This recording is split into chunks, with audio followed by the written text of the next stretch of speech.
Bonjour à tous, j'espère que vous allez bien. On se retrouve aujourd'hui avec un update lecture. J'aurais sûrement pré-filmé cette vidéo, donc je vais vous parler de livres que j'ai terminés bien une semaine avant mes vacances. Je vous parlerai des autres, bien sûr, quand je rentrerai. J'aurai peut-être plus de livres à vous présenter si je suis arrivée à pas mal lire pendant ces 3 semaines en vacances au soleil. Et ben on va commencer tout de suite. Et je commence avec la seule lecture papier. Ouais, c'est bien dit. La seule lecture papier que j'ai à vous présenter dans cette update, c'est PS I Still Love You de Jenny Han. Donc c'est le deuxième tome de To All the Boys I've Loved Before, qui est aussi sorti en français et dont la série, la saga la série télé plutôt, va commencer, je pense, je crois que c'est début août, ou en tout cas courant août, et j'ai hâte de découvrir. Donc dans ce deuxième opus, je vais pas vous faire un résumé parce que je veux pas vous spoiler, mais dans le premier en tout cas on suivait Lara Jean qui était une adolescente qui qui venait de voir en fait les lettres d'amour qu'elle avait adressées aux garçons qu'elle avait aimés dans son passé être envoyées, alors qu'en fait elle les écrivait surtout pour elle et pour se décharger de ses sentiments qui n'étaient pas partagés à l'époque. Et ça va causer un petit peu le micmac dans sa vie, en particulier avec Peter qui était un de ses garçons, et de Josh. Ici, on retrouve la Jean tout de suite à la fin du premier tome, qui terminait pas sur un cliffhanger, mais en tout cas, l'histoire d'amour, la romance qu'on avait dans ce livre-là n'était pas terminée. Et ici, on continue tout de suite à la suite. C'est ça que j'ai beaucoup aimé, c'est qu'on ne perd pas le fil, on va dire, de l'histoire principale et plusieurs mois ne vont pas s'écouler. La romance est vraiment toute mimi. On va voir ici Lara Jean qui va se heurter à plusieurs, on va dire, complications de l'adolescence, et pas seulement de l'adolescence, on va dire, du lycée et des agissements des personnes qui l'entourent, en particulier tout ce qui a trait au slut shaming.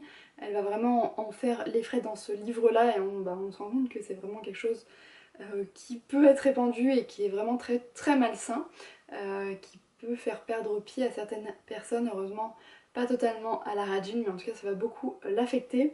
Elle va découvrir aussi les sentiments comme la jalousie, elle qui n'avait pas eu de vraie histoire d'amour auparavant, elle n'avait pas ressenti on va dire la réelle jalousie qu'il y a dedans, et le fait d'avoir des sentiments partagés pour plusieurs personnes, elle va devoir faire un choix. J'ai bien aimé ce deuxième tome, je trouve qu'il est à la hauteur du premier et c'est une lecture tout à fait sympathique pour l'été, bien qu'en fait il se passe quand même en janvier, février. Le premier tome était plutôt sur la fin d'année, vers Noël. Ici on est plutôt dans la suite, mais c'est vrai qu'avec ces couvertures très light avec beaucoup de lumière, on pense plutôt à une lecture printanière ou estivale. Je continue avec une lecture e-book, c'est Starry Eyes. Je ne me souviens plus du nom de l'auteur, donc il apparaîtra par ici.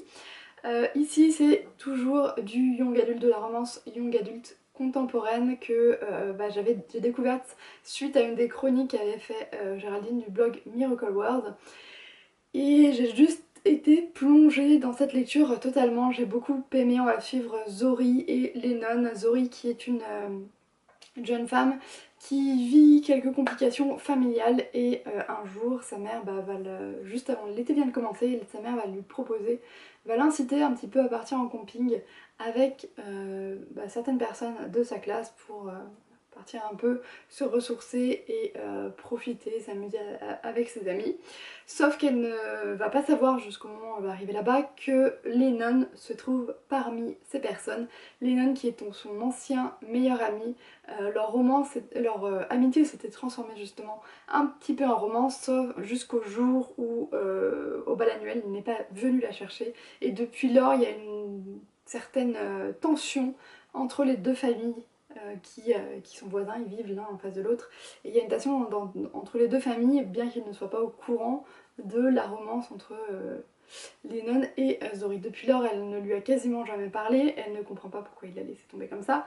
Et voilà, ils vont se retrouver au camping tous les deux, donc vous imaginez qu'il va se passer certaines choses. Ce que j'ai beaucoup aimé, c'est qu'on a plongé au cœur de la nature avec les personnages qui vont aller faire du camping sauvage, et on a vraiment l'impression de s'y retrouver, d'être avec eux. Moi qui avais déjà fait du camping quand j'étais plus jeune, je me retrouvais totalement dans ce que l'auteur pouvait nous décrire, j'avais l'impression d'y être, d'entendre les bruits, on va dire les bruits de la nature qui sont décuplés quand on dort dans une tente.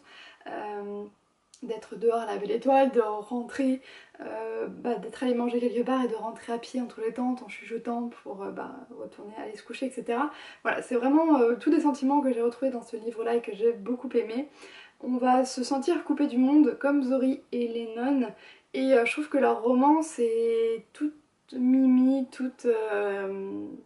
elle n'est pas forcément très simple, puisqu'ils vont se rendre compte qu'il y a eu beaucoup de non-dits qui ont conduit au fait qu'ils se soient séparés auparavant.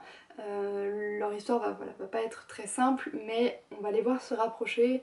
Et moi voilà, j'ai pas senti qu'il y avait de l'insta-love, même bien qu'on n'ait pas été là au début de leur relation, au début de leur amitié, comme ils ne se sont pas parlé, qu'ils ne se connaissent plus vraiment, en tout cas qu'ils ne connaissent plus les personnes qu'ils sont actuellement, voilà, ils vont réapprendre à se connaître et à ce moment-là on rentre dans l'histoire avec eux, il n'y a pas de souci là-dessus, on n'a pas l'impression d'atterrir comme ça en plein milieu d'une relation.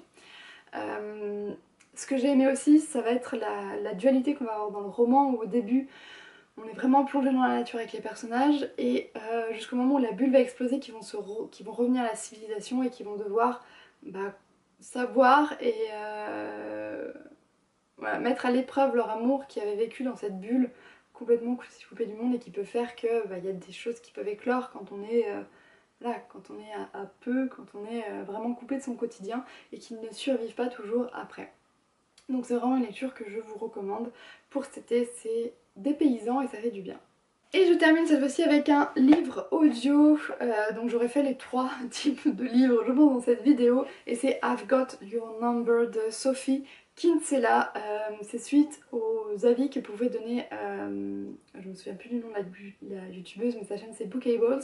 À chaque fois elle nous parle des audiobooks de Sophie Kinsella en disant qu'ils sont juste géniaux, donc il y a un moment où je savais pas vers quel audiobook me lancer, je me suis dit allez je tente ça et j'ai juste adoré. Voilà. Je pense que la narratrice fait aussi m'a aidé vraiment à adhérer au livre parce qu'elle a voilà, elle avait ce petit peps et elle donnait vraiment vie à l'ensemble des personnages. Et puis on a l'écriture de l'auteur qui met toujours de l'humour dans les pensées de son personnage que j'ai beaucoup aimé. Donc pour vous faire un résumé, on va suivre Poppy Wyatt qui s'est fiancée, qui vient de perdre sa bague de fiançailles à son enterrement de jeune fille dans un hôtel et qui est totalement stressée puisque c'est un bijou de famille. Son fiancé donc vient d'une famille très pimpée, très bourge.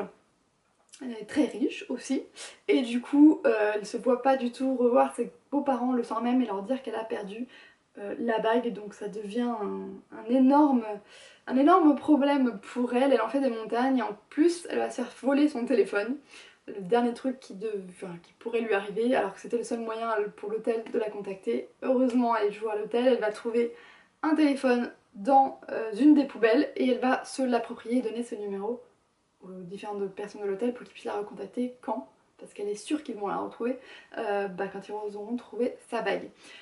De l'autre côté on a Sam qui lui est le propriétaire de ce téléphone qui était à sa secrétaire et qui n'est pas du tout d'avis que Poppy le garde parce qu'elle va devoir sinon lui transmettre l'ensemble des messages qui sont envoyés sur ce téléphone. Mais voilà, ils vont faire un petit pacte et il va lui accepter qu'elle emprunte ce téléphone pendant quelques semaines. Et on va avoir toute cette voilà, on va avoir cette relation, pas épistolaire puisque ce n'est pas par lettre, mais par SMS, par mail et par quelques échanges téléphoniques. Et je trouve que c'est vraiment, on retrouve toute cette ce petit punch, cette petite excitation de pas savoir ce que l'autre est en train de penser, ce que l'autre est en train de faire. On est vraiment que du côté de Poppy et c'est un personnage très frais qui a beaucoup de valeur, enfin qui a envie de faire toujours plaisir à tout le monde, même si c'est pas forcément très simple.